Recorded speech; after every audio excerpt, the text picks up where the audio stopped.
The crystal palace of the Xyranth Queen stretched across the cliffs like a frozen wave, sharp and gleaming under the twin suns.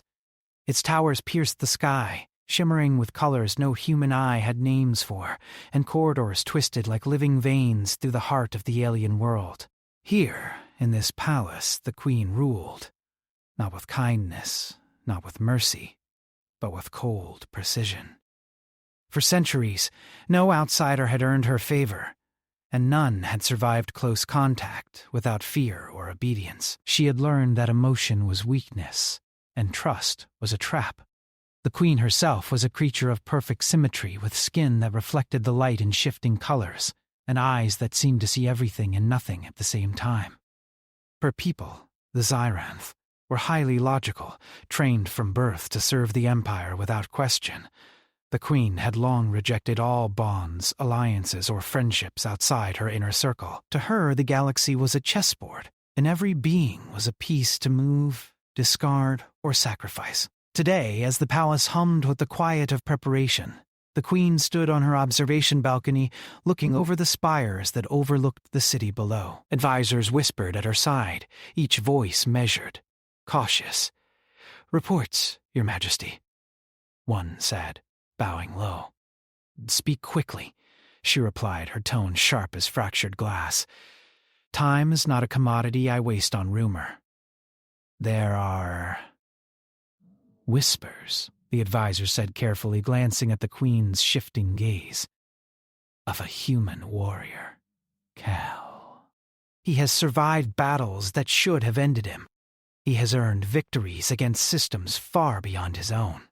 Some claim he moves with unusual strategy, that he adapts when others would fail." The Queen raised a hand, cutting off the rest. "Humans?" she said, her voice low, almost amused. "They are weak, short-lived, chaotic. No human has ever held the mind or spirit to survive in our domain." Yet a flicker of curiosity, brief and unwelcome, stirred in her chest. She had always dismissed humans as irrelevant. They were loud, reckless, and unpredictable. But whispers of Kale's deeds reached even her fortified chambers. He was different, they said.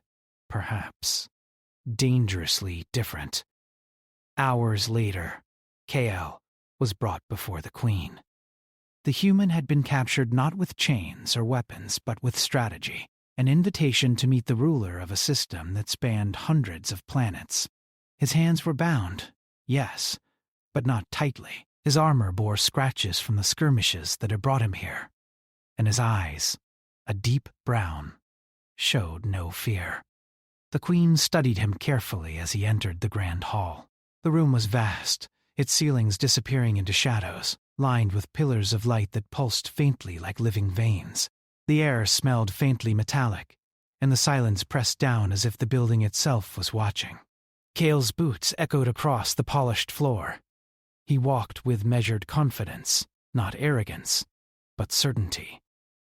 "Human," the Queen said finally, her voice cutting through the stillness, "you are far from your home, and yet you have survived. That alone is interesting." Kale stopped a few paces from her, bowing slightly in respect, though not in submission. "Your Majesty," he said evenly, "I come as a guest, not a foe. My people seek only understanding, and perhaps a chance to coexist." The Queen's eyes narrowed. "Coexist? You speak boldly for someone in my halls?" "Tell me, human, do you understand what it means to face me, to enter my presence without fear? I do not claim to understand all your ways, Queen, but I know fear when it blinds a person. I will not let fear guide me. I believe respect is earned through action, not power." A murmur rippled through the hall as the Queen's advisors exchanged uneasy glances. Humans had never spoken like this in their presence. They were known to cower or flee, to bargain desperately for survival. Paul did neither. The Queen inclined her head slightly. "Boldness is not enough. We shall see if your actions match your words." She gestured, and a panel in the floor slid open, revealing a simulation chamber below. "Walk with me," she said, and he followed. The chamber was a strange space of shifting lights and holographic landscapes, designed to test both mind and body. The Queen watched as Kale navigated the obstacles, not with brute force, but with cunning. He avoided traps that had defeated trained Xyranth soldiers, anticipated dangers that the Queen herself had placed, and adapted when circumstances changed. Each success drew a flicker of something she could not name, a rare spark of admiration. "You are clever, human," the Queen said at last, her tone colder than the chamber around them, yet with a hint of intrigue. "Most would have failed, been torn apart, or lost their way." Kale nodded. "I survive because I must, not because I am stronger than others. Survival requires thought, observation, and, sometimes, compassion for those around you. It is not enough to fight. One must understand the world." For the first time in centuries, the Queen considered that perhaps humans were not entirely useless. She had ruled an empire where intellect and tradition were supreme, where emotion was a liability. Yet here was a creature who combined strength, courage, and strategy in ways her own species had long abandoned. Days passed, and Kale remained in the palace, neither prisoner nor guest, simply an observer and participant in the Queen's trials. He spoke to advisors, learned their routines, and subtly challenged the rigid ways of the court. Each interaction tested both him and the Queen, and each time, Kale held his ground. The Queen found herself observing him at times when she believed no one was watching. How could one so fragile in appearance possess such resilience? How could someone with a mere human lifespan inspire thoughts she had long thought impossible? She noticed herself questioning old decisions, reconsidering alliances, and even pondering whether her strict isolation was a strength or a weakness. Yet the Queen remained careful. She did not reveal too much, did not show warmth or trust. She had seen what bonds could do, how they could break empires, destroy lives, and lead to betrayal. Kale had not earned her friendship, and she would not allow it. But she found herself intrigued by him, fascinated by the human's calm courage in a palace designed to intimidate even the strongest of her people. One evening, Kale stood on the balcony beside her, overlooking the endless city of the Xyranth. The twin suns were setting, bathing the crystal towers in fiery colors. He spoke softly, almost to himself, yet she could hear him clearly. "You rule with precision," he said. "But I wonder, do you ever wonder what it would be like to step beyond these walls? To test yourself, not just against enemies or tradition, but against what you could become?" The Queen's eyes glinted, reflecting the sun's. No one had ever spoken like this to her before. She did not answer immediately. Instead, she turned her gaze to the horizon, thinking of possibilities she had long dismissed. Kale's presence was a challenge, not a threat, not a plea, but a mirror showing her a path she had never walked. It was uncomfortable, exhilarating, and dangerous, all at once. The day ended with Kale returning to his chambers, and the Queen to hers, but the air between them had shifted. No words were needed. The palace itself seemed to recognize that something had begun. The cold, unyielding walls of the Xyranth Empire had met a spark of human resilience, and for the first time in centuries, the Queen wondered what might happen if she allowed it to grow. Night fell and the twin moons rose, casting pale light on the city. Somewhere in the shadows, advisors whispered rumors of the human warrior who had entered the Queen's heart without weapons, without deceit, and perhaps without fear. The Queen did not acknowledge their words. She did not need to. She knew the truth already. Something had changed. Something subtle but irreversible. The human had survived. The Queen had noticed. And for the first time, she felt curiosity, and perhaps a small flicker of something she could not yet name.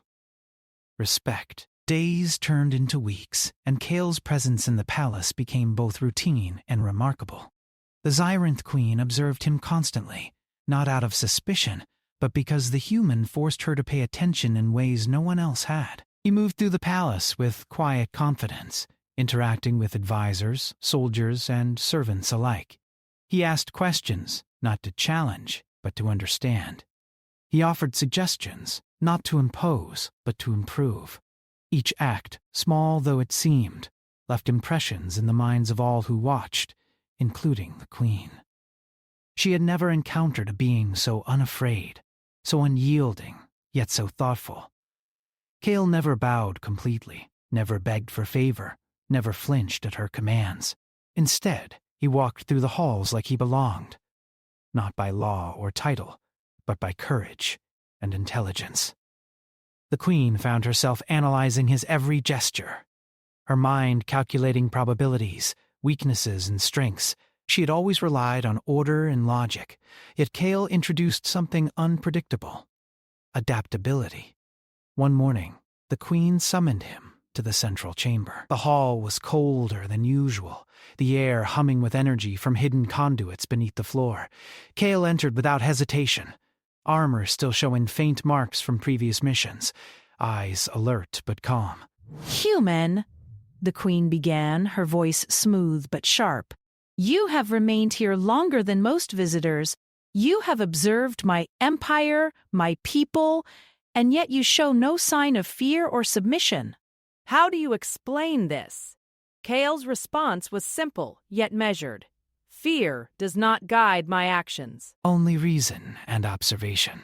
I adapt because it is necessary, not because I wish to impress or rebel.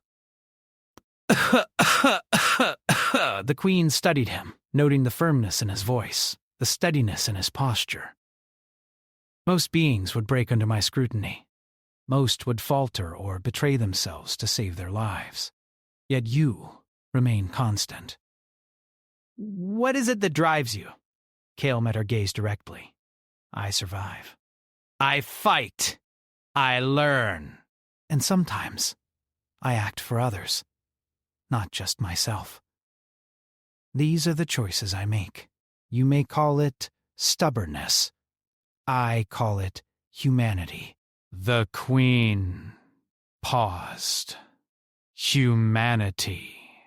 She had observed humans before, but always as weak, chaotic creatures. Cale was different.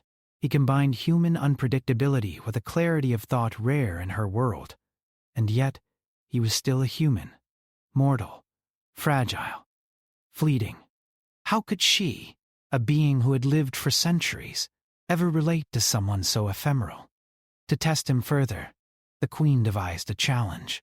She called it the Trial of Tactics, a complex simulation of a military crisis that required strategy, judgment, and leadership.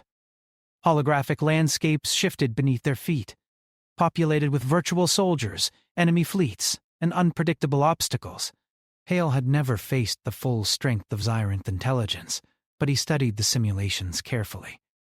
He made decisions quickly, observing outcomes, adapting when plans failed. The Queen watched silently, her eyes sharp, noting every choice, every hesitation, every moment of ingenuity.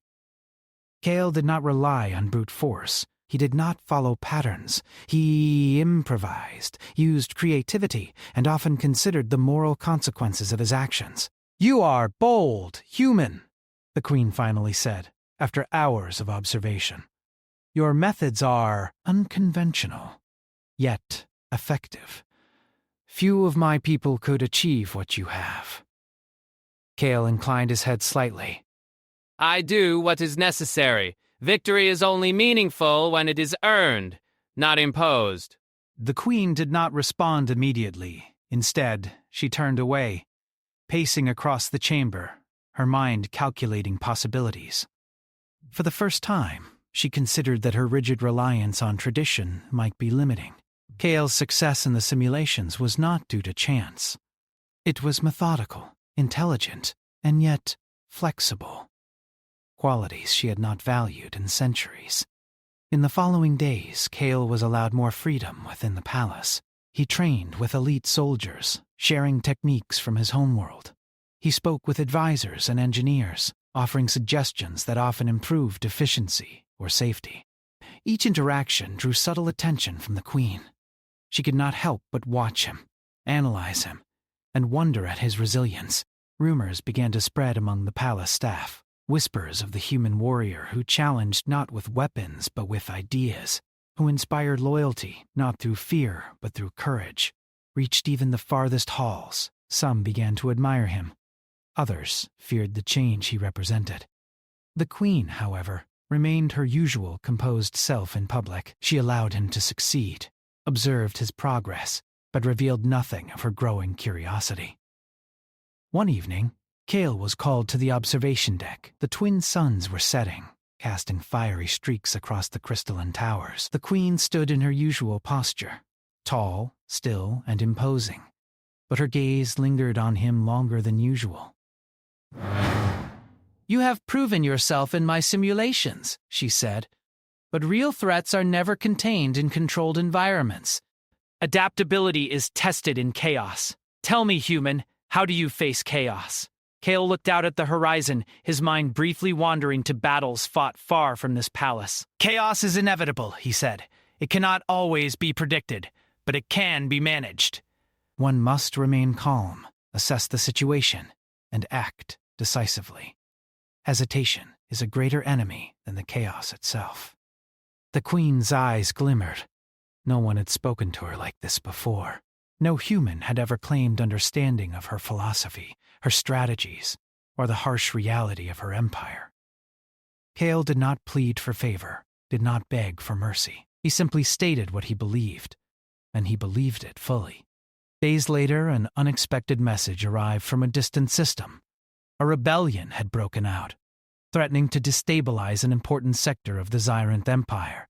The Queen considered her options.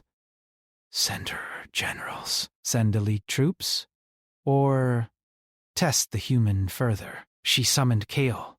"A rebellion stirs in the outer systems. Your skills will be tested. I will allow you to assist in resolving the crisis. Fail, and you may not survive. Succeed, and perhaps you will earn something more than temporary freedom." Kale nodded, understanding the gravity of the task. "I will do what is necessary," he said simply. As he prepared to depart, the Queen studied him silently. She realized that her fascination had grown into something more complex. She had long rejected bonds, believing them to be weaknesses. Yet Kale's presence had made her question her own convictions. She found herself considering the possibility that this human could change not only outcomes on the battlefield, but the very nature of her empire. The journey to the rebellious sector was fraught with danger. Kale and his small team faced hostile fleets, treacherous asteroid fields, and unexpected ambushes. At each turn, Kale's ingenuity kept them alive. He made use of terrain, improvised strategies, and inspired his crew to act with courage. He adapted quickly when situations shifted, never panicking, always calculating, always observing. The Queen monitored his progress from the palace, her thoughts divided between admiration and concern. She had never allowed herself to be emotionally invested in an outsider's success. Yet here she was, tracking every move with an intensity that surprised her. Kale was human, and yet he exhibited qualities that reminded her of the ideals her empire had once valued: resilience, intelligence, and moral courage. Finally, after days of skirmishes and near misses, Kale succeeded. The rebellion was quelled, not through overwhelming force, but through clever strategy and leadership that inspired loyalty even among the rebels. Reports of his victory reached the Queen, and for the first time, she allowed herself a quiet acknowledgement of respect. Yet, she remained cautious. Kale had proven himself, yes, but trust was not easily given. She would not allow herself to be swayed by admiration alone. Instead, she watched, waiting for the next test, the next moment that would reveal whether this human was truly exceptional or merely lucky. Back in the palace, Kale returned quietly. He did not boast, did not seek praise.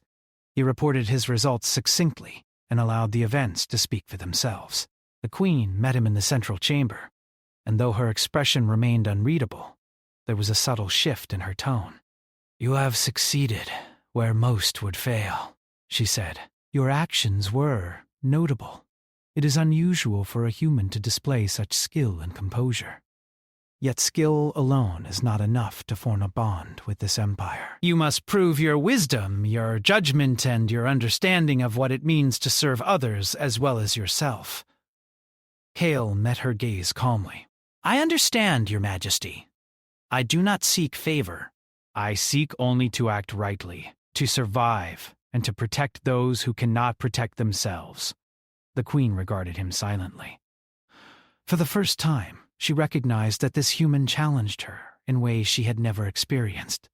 He did not demand attention, he did not plead, and he did not flinch. He simply existed with courage and intelligence, and that existence was altering her perception of her empire, of her people, and even of herself. That night, as the twin moons rose over the crystalline towers, the Queen stood alone on her balcony, contemplating the human warrior who had arrived in her halls and refused to bow. She had rejected all bonds before, believing them to be weaknesses. Yet Kael had forced her to reconsider. She did not yet know what the future would hold, or whether she could ever trust him, but she felt a flicker of something unfamiliar. Curiosity. And curiosity, she realized, could be the beginning of change. Kael's success in quelling the rebellion had earned him not praise alone, but attention. Attention from the Xyranth Queen, unlike anything he had ever faced. She no longer regarded him as just a visitor, an experiment, or even a curiosity. He had proven his skill, intelligence, and adaptability. And now the Queen considered testing something more subtle: trust. The message arrived in the form of a sealed holographic directive. Kael was to retrieve an artifact of immense importance, one hidden for centuries on the surface of a hostile asteroid in a remote system.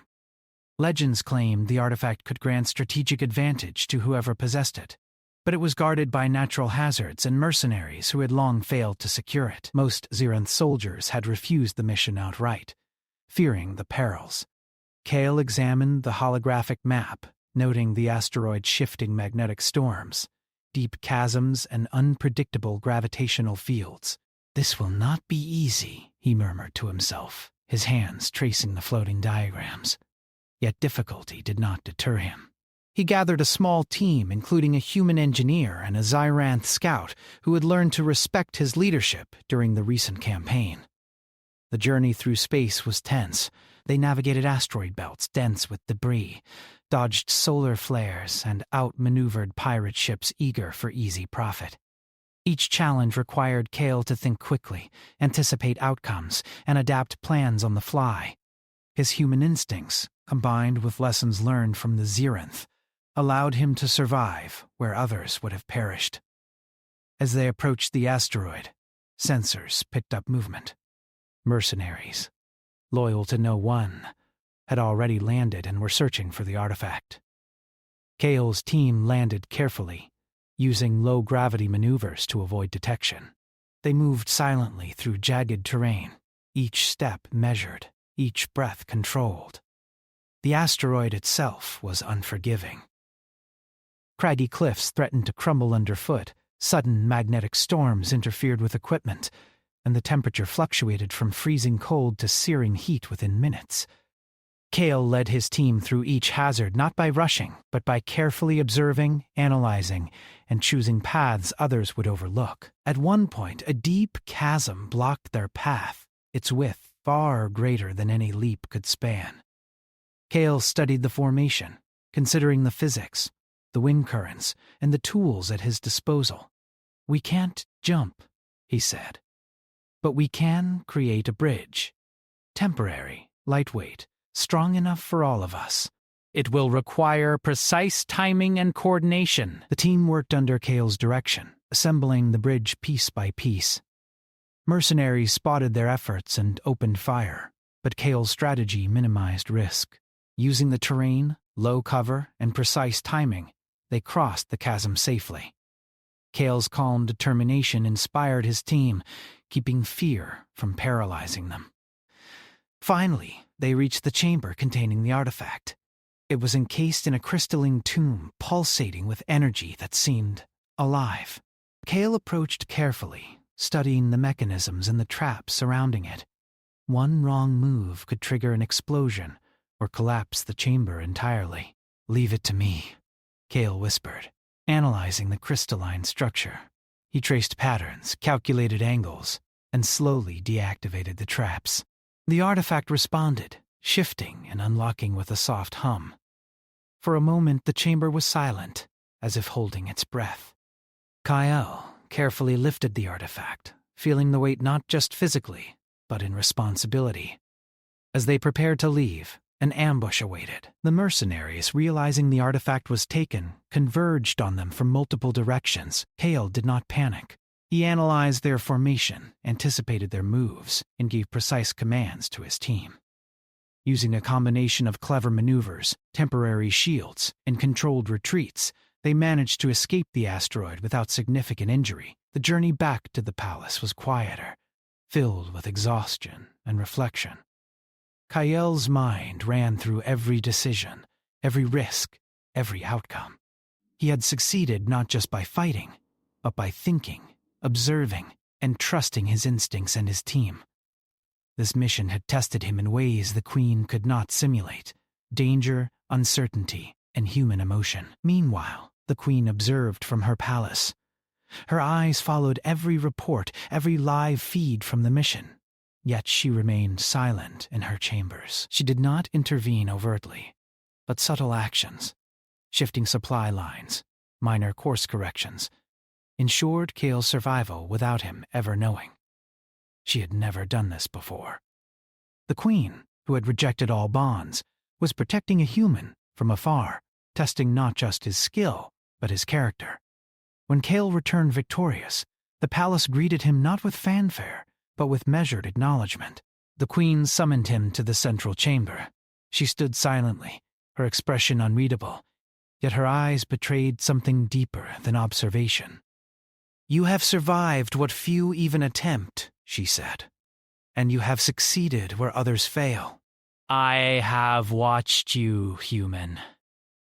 You do not rely solely on strength, nor solely on luck. You rely on thought, judgment, and something I have long ignored: empathy." Kale inclined his head. "I do what I must, Your Majesty." "I consider my team, my mission, and the consequences. Success is never about ego, but about responsibility." The Queen's gaze lingered. Empathy. A human quality she had long dismissed as weakness, yet here it was intertwined with courage, strategy, and survival. Kale had demonstrated what her own people rarely did: an ability to balance intellect with understanding, logic with emotion, precision with adaptability. For the first time, the Queen allowed herself to wonder what it would mean to trust someone outside her species. Could she? Would it be wise? She had ruled for centuries by rejecting bonds, fearing betrayal and weakness. But Kale had challenged her assumptions without even trying. He had forced her to see beyond tradition, beyond rigid logic, and glimpse a different way of ruling. The Queen decided to speak with Kale in private, away from advisors and observers. They met in a chamber filled with soft light, the walls reflecting colors that seemed to shift with every movement. She did not address him as a visitor, nor as a subject. She addressed him as a being worthy of consideration.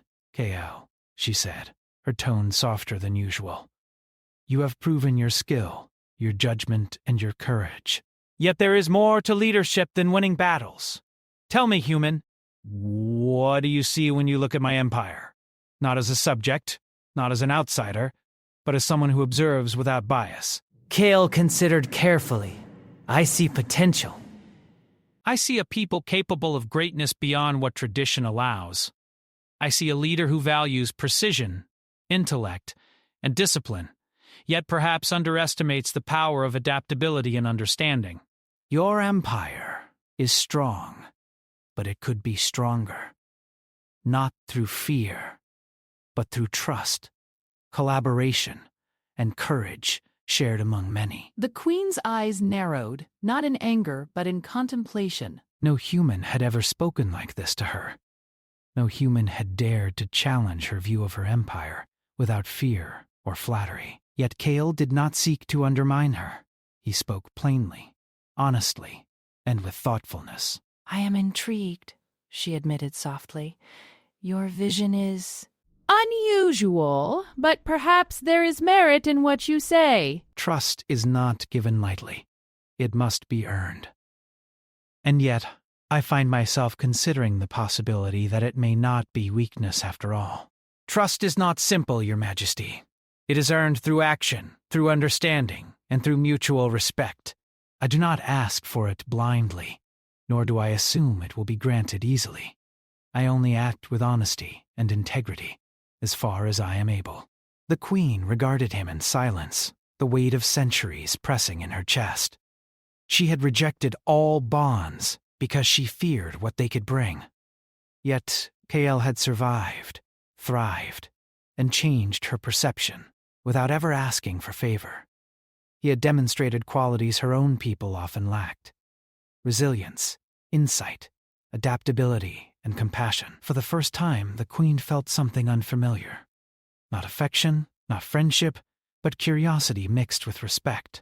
She realized that her rigid isolation had protected her, yes, but it had also limited her. Kael had shown her a new way of seeing the world, a way in which strength was not only measured by power or intellect, but by courage, judgment, and humanity.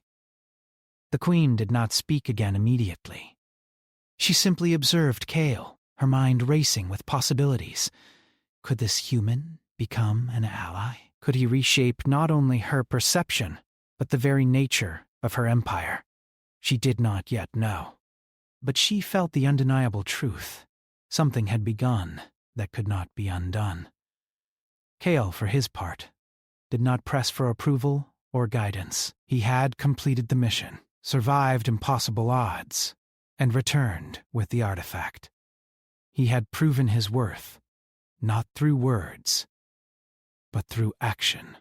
And he had done so in a way that inspired the Queen to see beyond her rigid rules, beyond fear, beyond tradition. As night fell over the crystalline towers of the palace, the twin moons casting silver light across the city, both human and Queen considered the future. One had faced danger, uncertainty, and moral choices beyond measure. The other had observed, calculated, and questioned long-held beliefs. Both had been changed by their encounters. And for the first time in centuries, the Zyrinth Queen allowed herself to wonder. Perhaps the human warrior had not only survived her empire, but had survived her heart as well. Kael returned from the artifact mission, stronger, wiser, and more respected than ever in the Zyrinth Palace. Yet the Queen did not summon him immediately. She watched quietly from her observation chambers, considering the changing tides of her own thoughts. For centuries, she had ruled with precision, distrust, and a belief that bonds were weakness. But Kael had challenged everything. His courage, his ingenuity, and his moral compass had forced her to see that strength could take forms far beyond power or intellect. The next challenge came swiftly. Intelligence reports indicated a coordinated uprising across multiple sectors, threatening the stability of the Zyrinth Empire. Unlike the previous rebellion, this one was cunning, coordinated, and ruthless. Generals reported that conventional strategies would fail. The Queen knew this was the ultimate test, not only of Kael's skill, but of her willingness to accept his insight. She summoned him to the central chamber once more. The hall seemed quieter than usual. The ambient light dimmed as though the palace itself awaited the meeting. Kael entered, his armor marked with the remnants of past missions, yet his stance calm, his expressions steady. "Human," the Queen began, her voice as cold and precise as ever. "You have survived simulations, rebellions, and perilous missions. Yet I wonder if your abilities extend beyond these isolated tests. The galaxy itself now calls for proof." I am ready, Your Majesty. I will do whatever is required to protect your people and the Empire. The Queen studied him, her gaze intense. She had long resisted alliances, trusting none outside her species. But Kale had earned something that no one else had. Not loyalty, not fear, not obedience, but understanding. He had proven that he could act decisively, ethically, and creatively under pressure. Together, they devised a plan.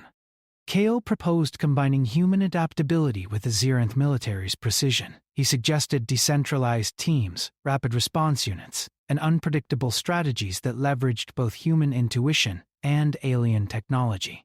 The Queen, initially skeptical, allowed him to lead the first wave of operations.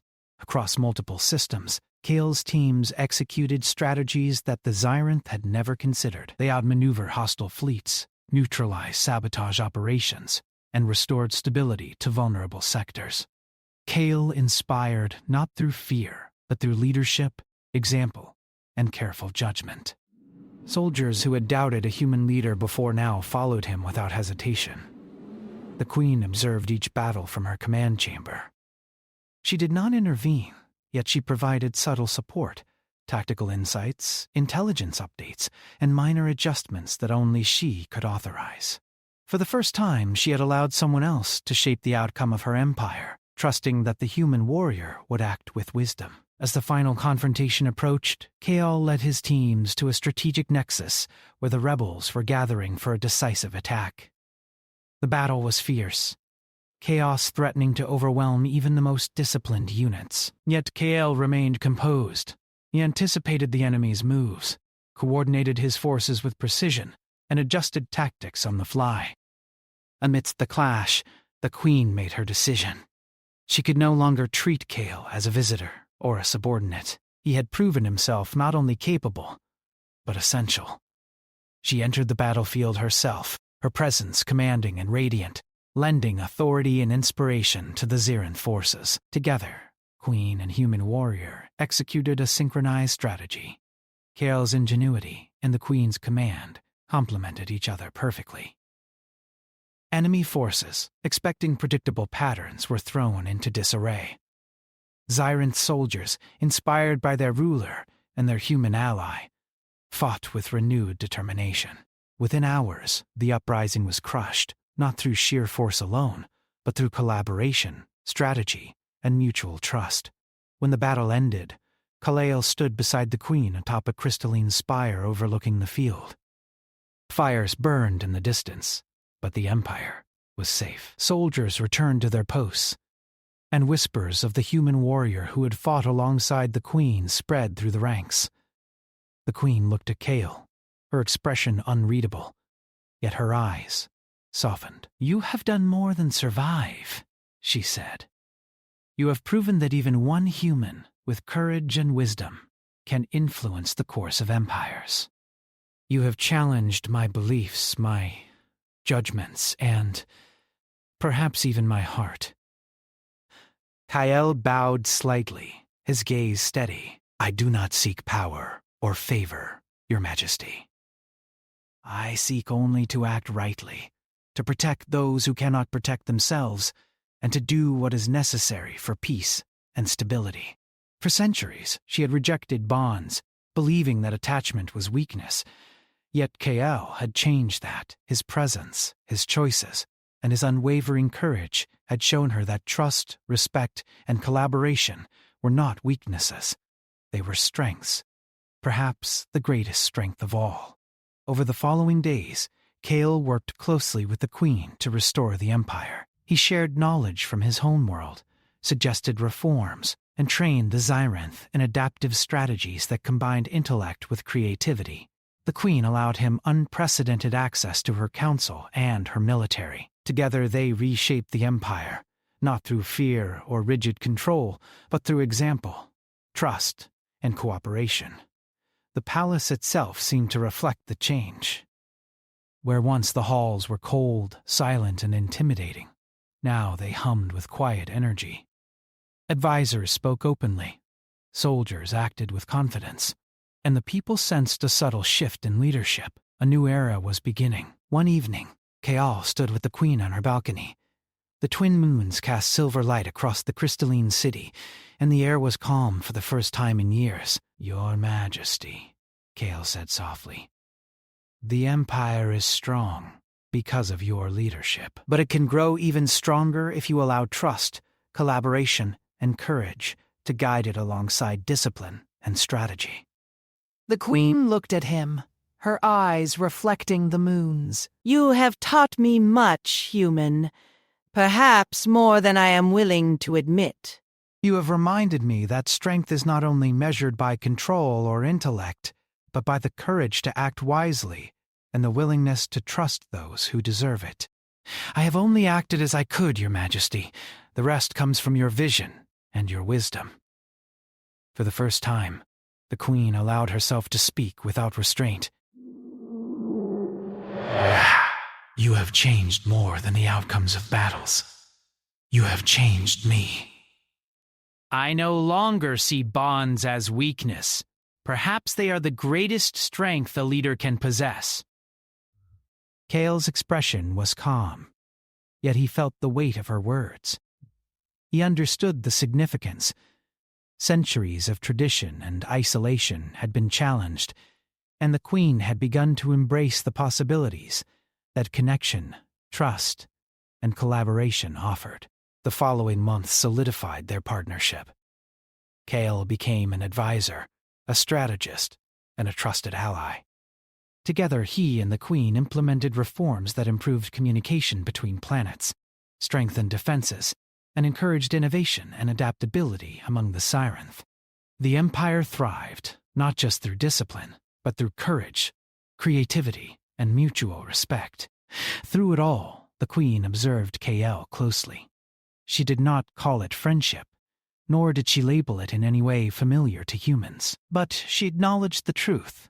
This human had changed her perspective, had challenged her assumptions, and had proven that even a single outsider could influence the destiny of an entire empire. In the great halls of the palace, advisors whispered of the human warrior and the queen who had accepted him. They spoke of courage, ingenuity, and the rare strength of trust. Soldiers trained harder, knowing that leadership could be shared and that wisdom was not confined to age or species. Kael, ever modest, continued his work with quiet determination. He did not seek glory, only purpose. And the queen, ever observant, continued to learn from him, adapting her strategies, her decisions, and even her perception of power itself. One day, as the twin suns set once more, Kael and the queen stood side by side, overlooking the city. Silence passed between them, comfortable, yet significant. The empire was safe, its people inspired, and the partnership between human and Zyranth ruler had become a force greater than either could have achieved alone. The queen finally spoke, her voice soft but firm. You have changed everything, human. Your courage, your wisdom, your humanity. It has altered the course of my empire and my own life. One look, one choice, one person has made all the difference. Kael smiled faintly, a rare expression for someone who had faced countless dangers. And yet, Your Majesty, it was your vision, your leadership, and your willingness to consider something new that allowed it to happen. I merely acted as I could. The queen nodded, silently acknowledging the truth of his words. In that moment, centuries of isolation and rigid tradition melted away, replaced by a new understanding. Strength was no longer measured solely by power or control, but by courage, trust, and collaboration. As night fell over the crystalline towers, Kael and the queen looked out across the empire together. Stars shimmered in the distant void. Planets rotated silently, and the future stretched before them, filled with possibility. The human warrior had arrived, faced unimaginable challenges, and changed the course of a galactic empire.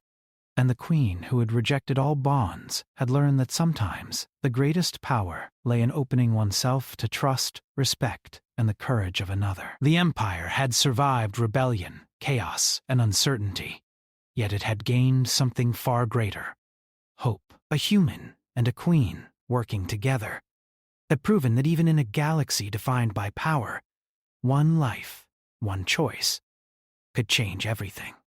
And so, the Zyranth Empire entered a new era, shaped not only by strategy and discipline, but by courage, trust, and the enduring strength of humanity.